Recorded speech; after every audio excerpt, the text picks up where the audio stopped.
compartilhar uma palavra no seu coração que eu intitulei de O Poder da Oração. Olha para quem está ao teu lado e diga: a oração tem poder. Meu pai sempre dizia para mim, em tom de brincadeira: o grande perigo de orar é que Deus responde às orações. A oração é poderosa. Orações movem montanhas, orações geram milagres, orações destravam futuros, orações fazem coisas inimagináveis. A oração é poderosa. Diante desse fato, Colossenses capítulo 4, verso número 2, a palavra de Deus diz: dediquem-se à oração. Dediquem-se à oração. Dediquem-se.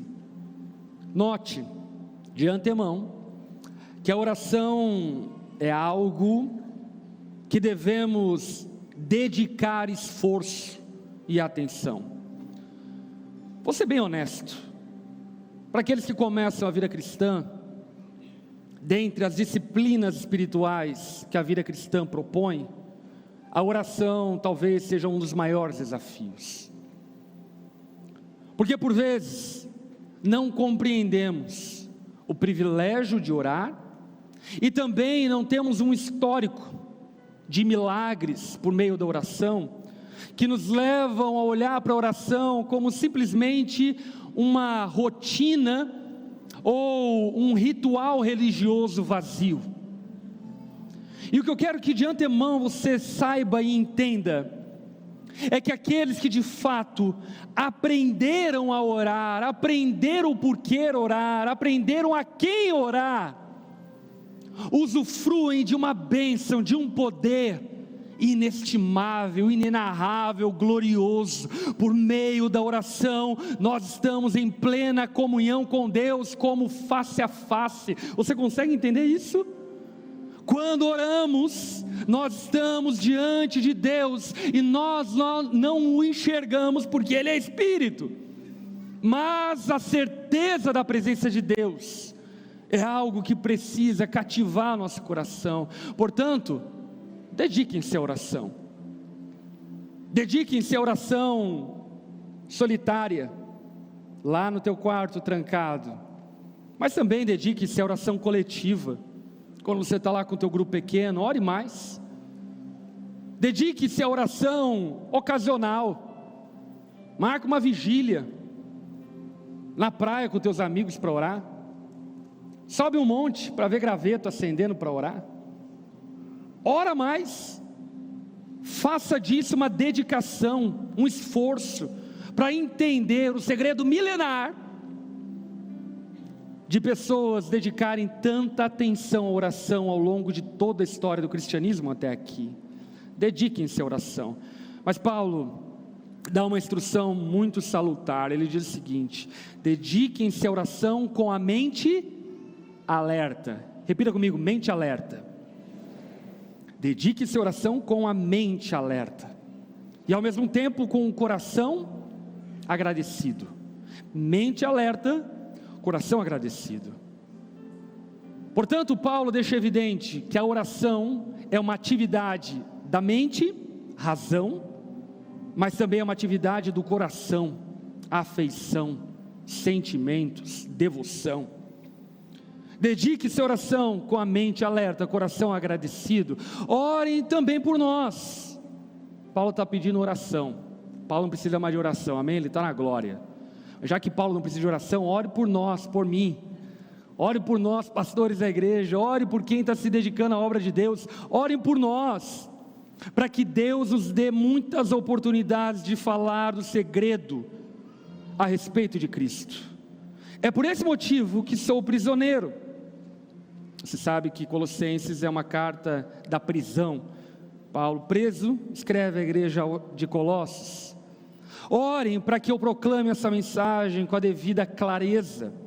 Vivam com sabedoria entre os que são de fora, e aproveitem bem todas as oportunidades. Que suas conversas sejam amistosas e agradáveis, a fim de que tenho a resposta certa para cada pessoa. Amém? Vamos orar? Baixa tua cabeça, fecha seus olhos. Confiando no Senhor por meio da fé, nós oramos em nome de Jesus. Fala conosco, Espírito Santo. Fala conosco por meio da sua palavra. Eu clamo a Ti, Espírito Santo, atraia-nos para a Tua presença. Nós precisamos de Ti. Faz-nos apaixonar por Sua presença. Mostra-nos o poder, a grandeza, a glória, o privilégio de podermos ter comunhão com o Senhor. Não permita-nos vivermos a nossa vida indiferente a tamanho privilégio. Ensina-nos a sermos discípulos dedicados à oração, que em tudo derramam diante do Senhor a confiança e descansam no Senhor, sabendo que o Senhor tem ouvido as nossas orações. Fale conosco, Senhor. Nós precisamos de Ti, precisamos da Tua voz. Oramos dessa forma, em nome de Jesus. Amém e amém. Em Apocalipse, carta que estávamos lendo, estudando já faz alguns meses atrás, se você for lembrar do retrato da visão de João da sala do trono, ele sentia o aroma como incenso que subia até o altar do Senhor. E ele então declara e define o que era esse incenso, dizendo: é a oração dos santos. Eu não sei se você consegue entender a profundidade daquilo que nos é revelado em Apocalipse. O que João está nos demonstrando a partir dessa visão que ele teve, dessa visita espiritual que ele teve no lugar da presença de Deus, sabe o que é? Que as nossas orações chegam até Deus, que as nossas orações não são vãs, que nós não estamos jogando palavras ao vento quando oramos, que não estamos conversando com um amigo imaginário quando oramos, mas quando oramos, é como fogo no altar que queima esse incenso e que faz as nossas orações serem apresentadas diante de Deus. Deus ouve a oração da mãe aflita, Deus ouve o coração do marido desesperado, Deus ouve a oração do filho pedindo misericórdia, Deus ouve a oração do crente pedindo ajuda e socorro. Deus ouve as nossas orações, e por isso é tão especial sabermos que devemos orar, e devemos nos dedicar à oração. O fogo no altar não deve se apagar, e mantemos o fogo aceso com oração. Mantemos o fogo da presença de Deus acesa com oração. E talvez um dos maiores desafios a respeito de oração que você tenha, na verdade acredito que são dois. O primeiro é: não sei orar, pastor. E fique tranquilo, porque os discípulos de Jesus também não sabiam orar, e é legítimo perguntar para o teu líder, para o teu pastor, para o teu discipulador, para alguém que está próximo a ti, caminha com Jesus, perguntar a ele como ora, porque de fato também é importante falar que orar não é simplesmente falar palavras. Orar, conforme Jesus nos ensinou, está acompanhado de diversos, eu diria, protocolos, não que dizem respeito a um ritual a ser preenchido, mas que diz respeito a uma compreensão que devemos ter quando oramos. Não devemos orar sem a compreensão, por exemplo, que estamos falando com um Pai amoroso. Não devemos orar, por exemplo, ignorando nossos pecados. Não devemos orar, por exemplo, colocando sobre Deus cobiças e ganâncias. Não devemos orar, por exemplo, tendo conflitos e amarguras contra outros irmãos que não foram resolvidos. E isso faz parte daquilo que podemos chamar de protocolo da oração. Portanto, muitos não oram porque não sabem orar.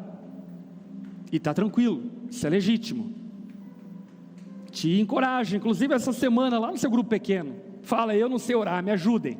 Como ora? E aí, se ninguém saber orar, chama outra pessoa para ir lá ensinar a orar.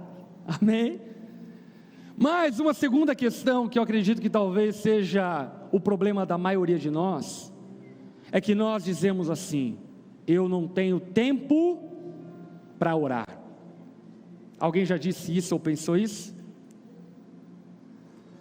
Mas uma coisa que nós precisamos saber é que orar não é desperdício de tempo, é economia de tempo.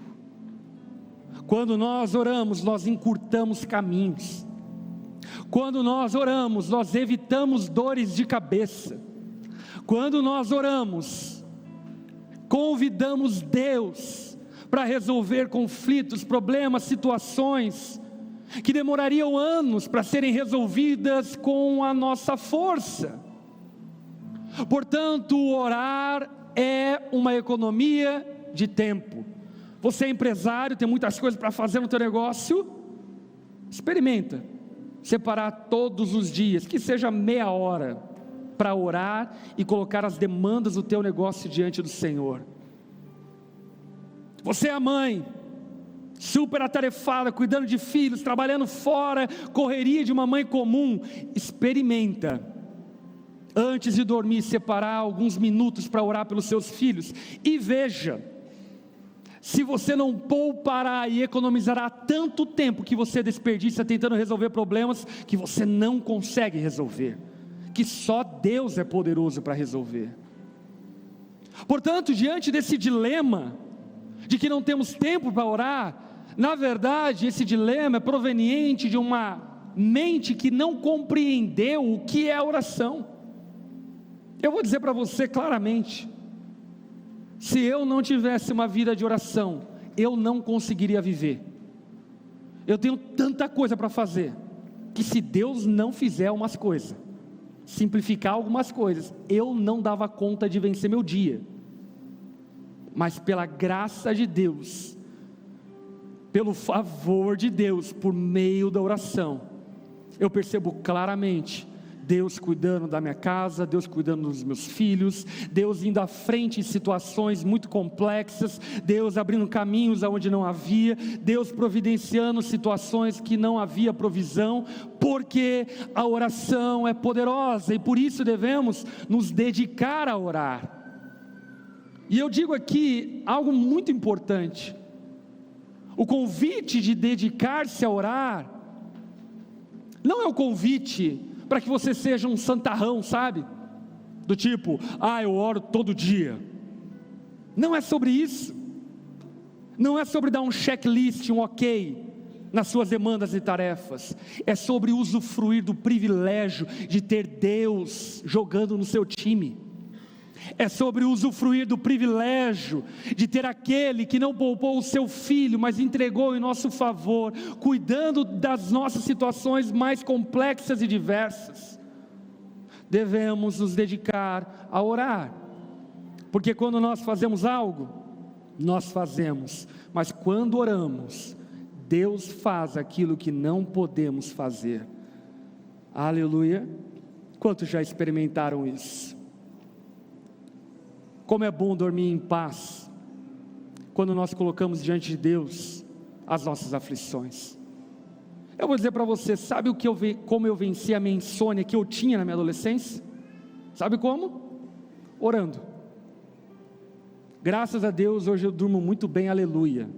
Minha esposa não está aqui, mas deveria estar. Está lá, irmã. Pensei que tinha que exortar em casa. Minha esposa sabe disso. Eu durmo muito bem, E gente, tem algumas situações que eu vivo na vida pastoral que certamente deveriam me empurrar para o fundo do poço, para a insônia. Mas eu durmo muito bem, sabe por quê? Porque antes de dormir eu falo: Deus, está na tua mão, eu vou dormir agora, porque amanhã eu preciso acordar com energia para combater o bom combate. Então cuida daquilo que eu não posso cuidar, porque amanhã eu quero levantar disposto, porque eu sei que o Senhor está cuidando de todas as coisas. Portanto, orar é economia de tempo. E como deve ser a nossa vida de oração? Paulo menciona duas coisas, que na verdade fazem eco de um episódio bíblico muito pontual de Jesus com seus discípulos, que daqui a pouco eu quero falar. Mas as duas falas de Paulo sobre o como devemos orar, basicamente é: mente alerta e coração agradecido. Mente alerta e coração agradecido. E por que é tão importante termos a mente alerta em relação à oração? Por exemplo, Neemias, líder do povo de Deus na reconstrução do muro de Jerusalém, no capítulo 4, verso número 9, ele diz o seguinte: mas nós oramos ao nosso Deus e colocamos guardas na cidade de dia e de noite para nos proteger. Sabe o que Neemias está ensinando? A gente ora com a mente alerta, a gente coloca um soldado para proteger a cidade, mas eles estão ali protegendo a cidade orando, não estão viajando. Porque vamos combinar que muitas vezes nós estamos tão desatentos com aquilo que está acontecendo ao nosso redor. É tanto Store, Reels, passado para cima, é tanta desatenção, que nós nem sabemos o porquê orar, sobre o que orar, por quem orar. Você está tão distraído no seu trabalho, no seu grupo pequeno, na sua família, que você não consegue perceber as demandas dentro da tua casa. Não consegue perceber, por exemplo, talvez o teu filho em crise existencial. E dessa forma, com a ausência da mente alerta, você não percebe que precisa orar pelo seu filho. Você está tão desatento vivendo igreja, que você não percebe os motivos pelo qual deve orar. Devemos ter a mente alerta, para que percebamos aquilo que está ao nosso derredor. E sabe o que está ao nosso derredor? O diabo ruge como leão ao nosso derredor, tentando nos devorar. Marca a besteira, bobo, para ver se o diabo não faz ciranda na tua vida. Ah, pastor, mas Jesus é mais forte. Mas se você tiver comunhão com Ele, é óbvio, né? Você não é mais forte, Jesus é. Você não tem poder para vencer demônios, Jesus tem. Agora, se você não vive em comunhão com Jesus, como você vai vencer? Como você vai perceber a ação do maligno na vida da sua esposa? Eu estou cansado de ver pessoas, por exemplo, chegando no gabinete pastoral, que a falta que eles têm, na verdade, é de uma vida com Deus. Faz anos que não oram, faz anos que não colocam as demandas conjugais diante de Deus, faz anos que não se apresentam diante de Deus, clamando pelo favor de Deus, na sua casa, nos seus filhos, na sua vida com Ele mesmo.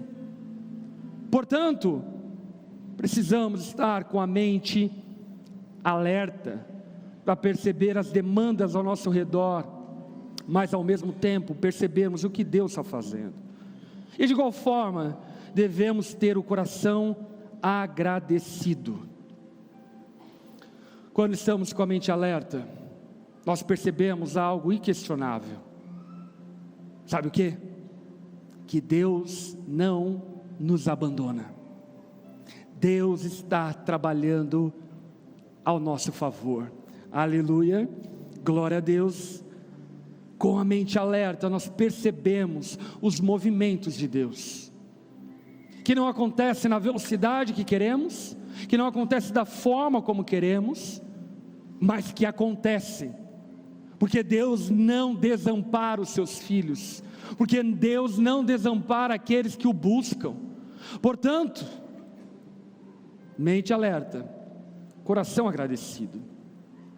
Você lembra do episódio, na noite em que Jesus foi traído? Que depois da ceia, celebrada no Monte Sião, Jesus vai no Getsemane, no Jardim das Oliveiras, para lá ter um tempo de oração ao Pai. Jesus tinha clareza, convicção, revelação, de que aquela noite seria a fatídica noite do seu sacrifício. E diante da iminente morte, o que Jesus foi fazer? Orar. Fica a dica aí já, ok? Jesus foi orar. Jesus não foi torrar o cartão de crédito. Jesus não vai fazer dívida com os outros. Jesus não foi falar umas verdades para Judas. Jesus foi orar. E junto a ele, Jesus levou 3 discípulos, que estavam ali no Getsemane, para orar com Jesus. Eu já fui lá no Jardim das Oliveiras, é um lugar fantástico, não pelo lugar, obviamente, mas fantástico por alguns motivos. O primeiro motivo que eu acho muito legal no Jardim das Oliveiras, é porque as oliveiras que estão ali, datam cerca de 2000 anos, alguma até mais do que 2000 anos, que estão naquele mesmo lugar. Então é muito legal você pensar, caraca, Jesus viu essa oliveira, fantástico. Mas tirando esse fato, Jesus vai naquele lugar, deixa os discípulos no meio do caminho, e fala, olha, eu vou adiante orar, e ter meu tempo sozinho com o Pai. Vocês fiquem aqui, vigiando e orando. Repita comigo, vigiai e orai. Qual foi o pedido de Jesus? Vigiem e orem. Não é muito difícil, é ficar acordado e orar, ok? Jesus então vai um pouco adiante, e quando volta a primeira vez, o que ele vê? Os discípulos dormindo. Ele acorda os discípulos e diz, gente, eles estão de sacanagem, eu falei ali na ceia que eu vou morrer, e quando eu peço para vocês vigiarem e orarem, o que vocês estão fazendo? Dormindo. Acorda. E aí ele disse, bom, Jesus, desculpa aí, vamos ficar agora mais ligados. Jesus então vai adiante, volta, e o que eles estão fazendo de novo? Dormindo. Jesus acorda eles, então eles despertam, pedem perdão, Jesus vai adiante, e depois volta, e o que eles estão fazendo? Dormindo. Misericórdia. Durante 3 vezes, Jesus os surpreendeu dormindo, sem vigiar e sem orar. Sabe o que é curioso? Naquela mesma noite, Pedro, que durante 3 vezes não vigiou e não orou, quantas vezes ele traiu Jesus? 3 vezes. É muito emblemático isso. É emblemático perceber e pensar que a falta de vigilância e de oração levou Pedro à traição, porque Pedro não estava percebendo o que estava acontecendo ao seu redor. Pedro não havia orado, não havia tido comunhão com Deus. Pedro estava dormindo. E vamos combinar, meus irmãos, quantos de nós estamos dormindo? O mundo está acontecendo ao nosso redor, os filhos estão crescendo, a esposa está indo, o marido chegando, aquela loucura toda, e nós simplesmente estamos olhando diante disso tudo passivos, e a nossa passividade desemboca exatamente naquilo que Pedro viveu. Um coração desatento para perceber o que Deus estava fazendo. E por que eu lhe digo isso? Porque na noite em que Jesus foi traído, o que Jesus disse aos discípulos? Esse é meu corpo que é dado em favor de vós, esse é meu sangue que é dado em favor de vós, comam, bebam, façam isso em memória de mim. Jesus falou claramente, eu vou morrer, e é da vontade do Pai que isso aconteça. E de repente, na mesma noite em que Jesus disse isso, ele está sendo preso e crucificado, e que Pedro está sentindo? Deus me abandonou, Deus perdeu o controle da história, o meu Messias está sendo preso. Eu acho que aquela olhada que a palavra narra de Jesus para Pedro foi uma olhada muito brava. Eu sei que Jesus é amoroso, mas ele era homem também. Ele deve ter olhado para Pedro tipo, mas você é muito idiota. É impressionante como você é cabeça oca, cabeça de vento. Por que Jesus não negou o Pai? Você nunca parou para pensar nisso? Porque na hora em que Jesus inclusive foi coagido a chamar anjos para o proteger, ele não chamou, ele podia, não podia? E por que ele não fez? Porque Jesus vigiou e orou. Qual foi a oração de Jesus? Pai, se possível, afasta de mim esse cálice, mas contudo, não seja feita a minha vontade, mas a tua. Então de repente, o Pai respondeu qual era a sua vontade. Qual era a sua vontade? De não afastar o cálice de Jesus. E quando então Jesus é preso, ele está recebendo aquilo como resposta de Deus para a vida dele. Ele sabe que o Pai está no controle, ele sabe que o Pai não perdeu o controle da história. Por quê? Porque ele orou. Agora, contextualiza na tua vida. Quando você ora por uma questão profissional, e não acontece da forma como você desejava na sua oração, o que você faz? Se desespera? Não. Sabe por quê? Porque você chega à conclusão: eu orei, pedi para o Pai, o Pai não quis fazer, está tudo certo, porque eu sei que Ele está cuidando de mim. O que eu quero que você perceba é uma relação direta entre a nossa flacidez, entre a nossa indolência, entre a nossa fraqueza, entre a nossa fragilidade espiritual, com a falta de uma vida robusta, coerente e verdadeira de oração. Sabe, essa fragilidade que muitos de nós vivemos, é proveniente da falta de comunhão com Deus, simples assim. É proveniente da falta de relacionamento com Deus, ao ponto de confiar de que Deus está cuidando de todas as coisas, porque é algo que precisamos ter por certo. Sabe o que é? Deus responde às orações. Aleluia! Deus responde às orações. Nós não estamos orando a um ídolo cego, mudo, surdo. Nós estamos orando ao Deus vivo, aquele que morreu, ressuscitou, foi glorificado e passeia no meio do seu povo. Estamos orando para um Deus atento às demandas, clamores e pedidos de cada um dos seus filhos. Estamos orando a um Deus que é poderoso para responder às nossas orações e em muito além. Deus responde orações.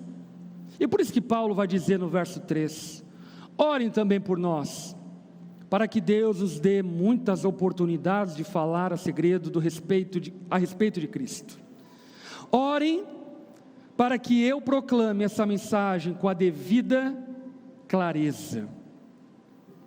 Devemos orar insistentemente, porque Deus ouve as nossas orações.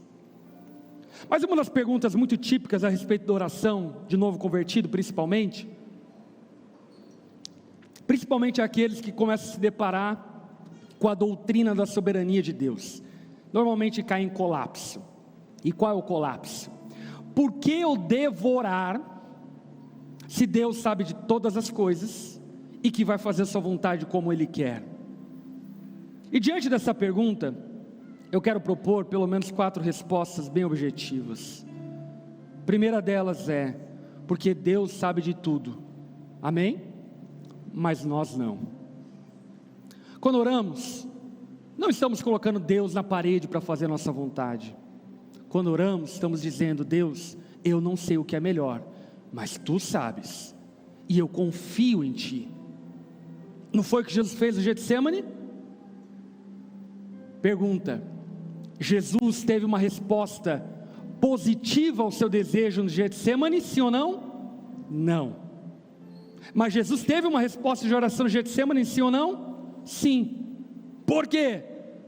Porque Ele confiou ao Pai aquilo que o Pai sabia.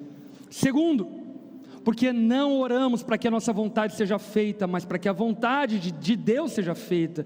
É importante entendermos isso, meus irmãos. Sabe aquilo que você aprendeu em algumas igrejas bem confusas? De que tipo, tem que reivindicar para Deus, tem que tomar posse, e assim por diante. Sabe essas coisas meio bagunçadas na mente? Quando nós oramos, nós não estamos ocupando o lugar de Deus. Quando nós oramos, estamos nos colocando como filhos, dizendo: Pai nosso que estás no céu, santificado seja o Teu nome, seja feita a Tua vontade, assim na terra, como ela é feita nos céus. Terceiro, porque Deus ama dar sinais de bondade a seus filhos. É importante que saibamos disso também. Deus ama se demonstrar bondoso e misericordioso aos seus filhos. Quando oramos, Deus responde em muitos momentos para alegrar teu coração. Deixa eu te contar uma coisa quase infantil, mas eu creio firmemente.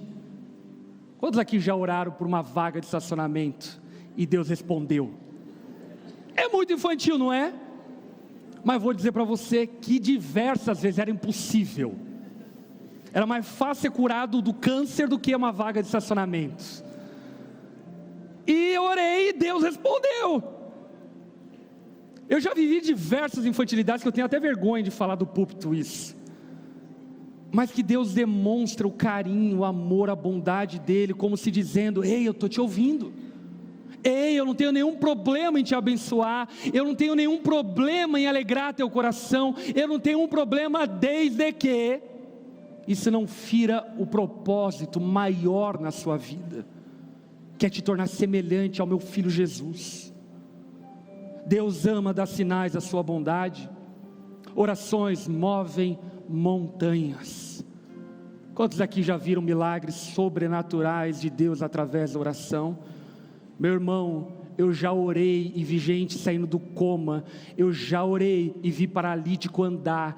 Eu já orei e vi gente sendo curada instantaneamente. Eu já orei e vi situações impossíveis acontecerem, porque Deus move montanhas por meio da oração. Sempre vai ser assim? Não. Deixa eu lhe dizer algo. O nosso papel é orar, e o papel de Deus é fazer o que Ele quiser fazer. A gente ora e confia, e Deus faz conforme a sua vontade.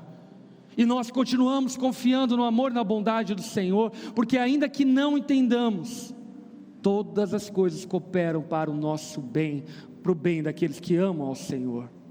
Aleluia. Por fim, para encerrar esses ensinos finais de Paulo a respeito da atitude e conduta cristã, Paulo fala sobre algo muito interessante, que é a respeito de como devemos proceder com os de fora. Fomos salvos e entramos para a família de Deus, maravilha? Eu não sei você, mas eu faço parte de uma família maravilhosa. Olha quanta gente incrível você tem aí do seu lado, não é? Quanta gente melhor do que eu, quanta gente apaixonada por Jesus mais do que eu, quanta gente que ora muito mais do que eu, quanta gente que ama o Senhor muito mais do que eu. Porém, nós continuamos esse mundo e continuamos a conviver com pessoas que não temem ao Senhor, sim ou não? Quantos aqui convivem diariamente com pessoas que não têm uma vida com Deus? Levante sua mão. Glória a Deus. Fiquei feliz por saber que você não é um monge, porque aliás Jesus não nos chamou para sermos monges, pelo menos eu creio assim acerca da tua vida. Talvez tenha alguns chamados específicos, mas a maioria de nós não. Jesus nos chamou para vivermos o mundo real, para lidarmos com gente que fala palavrão a cada 10 palavras, ou até menos, para lidar com gente que pensa em imoralidades a todo momento, para lidar com gente má intencionada de coração, machucada, não tratada, não curada. E diante desse relacionamento com os de fora, Paulo propõe 3 atitudes que devemos ter. Primeira delas, seja sábio com os de fora. Amém? Não seja um crente kamikaze maluco, sabe, que chega lá na empresa, pensando que está na igreja, mandando um aleluia, glória a Deus. Meu irmão, ambiente de trabalho, sabe o que as pessoas do teu trabalho pensam acerca desses jargões e práticas de fala cristã? É o que eles veem no meme. Você já viu os memes gospel na internet? O pastor da metralhadora, o Homem-Aranha, o pastor Aranha, quer dizer, o pastor da batalha espiritual com as flechas, já viu isso? É isso que as pessoas pensam sobre nós. Portanto, haja com sabedoria com aqueles que não conhecem a fé. Tenha prudência no seu procedimento, tenha cautela na sua forma de lidar e falar, de conversar e dialogar. Segundo o conselho que o apóstolo Paulo nos dá é: aproveite cada oportunidade. E aqui eu quero chamar a tua atenção. Amanhã, quando você levantar da sua cama, sair da sua casa, para ir levar seu filho na escola, para ir para o trabalho, para abrir a porta da sua loja, saiba de uma coisa: você está indo como enviado por Jesus para pregar o evangelho a toda criatura. Portanto, lá na tua loja, fique atento às oportunidades que você recebe do Senhor para manifestar o amor de Deus, a bondade de Deus, para orar por alguém que está abatido. Gente, isso é maravilhoso. Aprenda a adotar essa prática. Lá na tua empresa, na tua faculdade, escola, sei lá onde você estiver, e vê alguém cabisbaixo, chega para essa pessoa e diz: eu posso orar por você?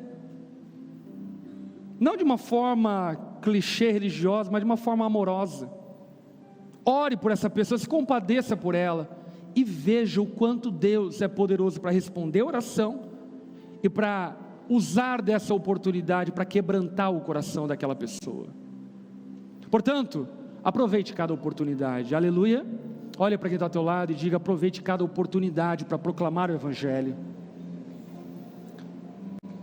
Aproveite cada oportunidade. E quanta oportunidade nós temos.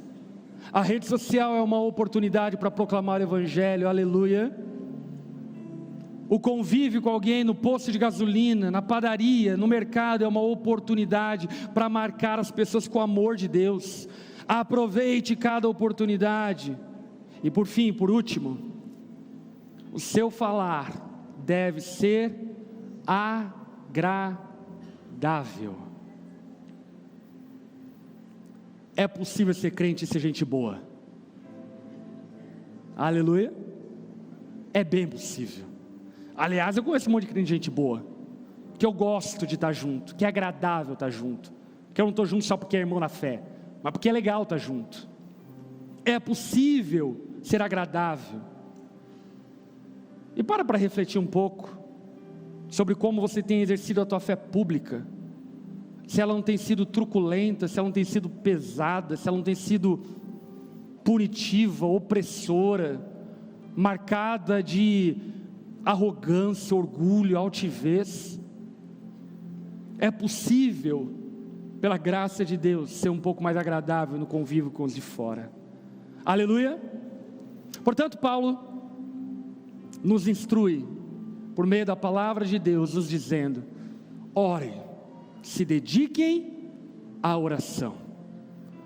E ainda mais, a palavra de Deus nos instrui: peça sabedoria a Deus, Aproveite cada oportunidade, seja agradável com aquelas pessoas que estão fora, usando dessa oportunidade para que o mundo conheça a Cristo. Diante disso, eu quero te convidar a baixar a tua cabeça, fechar seus olhos. A oração é poderosa, ao ponto que a palavra de Deus diz que todo aquele que invocar o nome de Jesus será salvo. Ao ponto de a palavra de Deus falar que com o coração se crê e com a boca se confessa para perdão dos pecados. Meu irmão, hoje, se através de uma fé genuína, verdadeira e pura, você invocar o nome do Senhor, Jesus transformará a tua história para toda a eternidade. Se hoje você abrir teu coração e declarar para Deus a sua dependência e necessidade de Jesus, Ele transformará a sua vida. Por esse motivo, se você não vive uma vida de comunhão com Deus, se para você, igreja é um ritual religioso, você não tem um relacionamento pessoal com Deus, eu preciso dizer para você, que a nossa fé é muito maior do que cumprir tabus religiosos. Jesus morreu na cruz, para ter um relacionamento íntimo e pessoal com você. Por isso, se você não vive uma vida com Jesus, mas anseia e deseja viver do fundo do teu coração, aí no seu lugar, acompanhando essa transmissão ou aqui presencialmente, se você é essa pessoa, eu quero te convidar a fazer uma oração junto comigo, se rendendo a Jesus. Se você deseja conhecer Jesus, caminhar com Jesus, ter comunhão com Ele, aí no seu lugar mesmo, diga essas palavras para Jesus, diga assim a Ele: Senhor Jesus, eu reconheço que sou pecador, e que preciso de Ti, eu creio que Tu ouve a minha oração, e por isso Jesus, eu clamo a Ti, tem misericórdia de mim, salva a minha vida, me transforma, eu quero experimentar a comunhão contigo de verdade. No meu coração, eu tenho por certo, de que existe muito mais, do que apenas uma religião fria e morta. Eu quero te conhecer, Jesus, e por isso eu me rendo a Ti.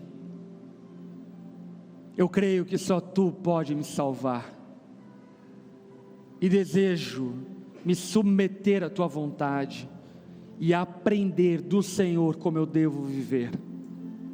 Eu faço essa oração, em nome de Jesus, amém e amém. Todos ainda de cabeça baixa, olhos fechados. Se você fez essa oração, eu gostaria muito de orar por sua vida. Eu creio que Deus está fazendo algo extraordinário na sua história, e esse momento não pode passar batido. Deus está mudando o curso da tua história. Se você fez essa oração, levante uma das suas mãos do seu lugar. Eu quero te ver e quero orar por você. Aleluia, glória a Deus. Aleluia. Você que levantou a sua mão, por gentileza, onde você está mesmo no seu lugar, fique em pé nesse momento. Nós vamos orar por sua vida. Nós cremos que Deus separou essa noite para te encontrar, e te trouxe até aqui para marcar a tua história, e transformar o rumo da sua vida de uma vez por todas. Se você está nos acompanhando via transmissão, e fez essa oração também se rendendo a Jesus, eu quero também te encorajar a colocar nos comentários: eu me rendo a Jesus. Se você fez essa oração, queremos orar por sua vida. Eu quero convidar a igreja que está próximo a esses irmãos e irmãs, a me ajudar em oração por eles. acolha-os, abrace-os, coloque as mãos sobre os ombros deles. Você que está sentado, estenda suas mãos em direção a essas pessoas. Vamos orar ao Senhor, confiando na bondade e misericórdia dEle. Senhor, nós te bendizemos, porque temos por certo que ninguém vai a Ti se o Senhor mesmo não trouxer. Cremos firmemente, Senhor, que em Sua graça e bondade o Senhor tem atraído e chamado cada um desses homens e mulheres para viverem uma vida contigo. E nesse momento, baseado nessa convicção, nós clamamos a Ti, Senhor, encha-os com o Teu Espírito, derrame sobre eles a Tua alegria, a Tua paz, como Tu fizeste em nós, e prometes fazer por meio da Sua palavra. Transforme a sua história, dê a eles uma nova vida, Senhor. Como igreja, nós os acolhemos no nosso meio, nos alegramos e celebramos a Ti, porque entendemos esse momento como o Senhor acrescentando a nós irmãos preciosos na fé. Que a Tua bênção e favor seja sobre a vida de cada um deles, Senhor. Nós oramos e os colocamos diante do Senhor, em nome de Jesus. Amém e amém. Aleluia. Você pode fazer uma festa, celebrar ao Senhor.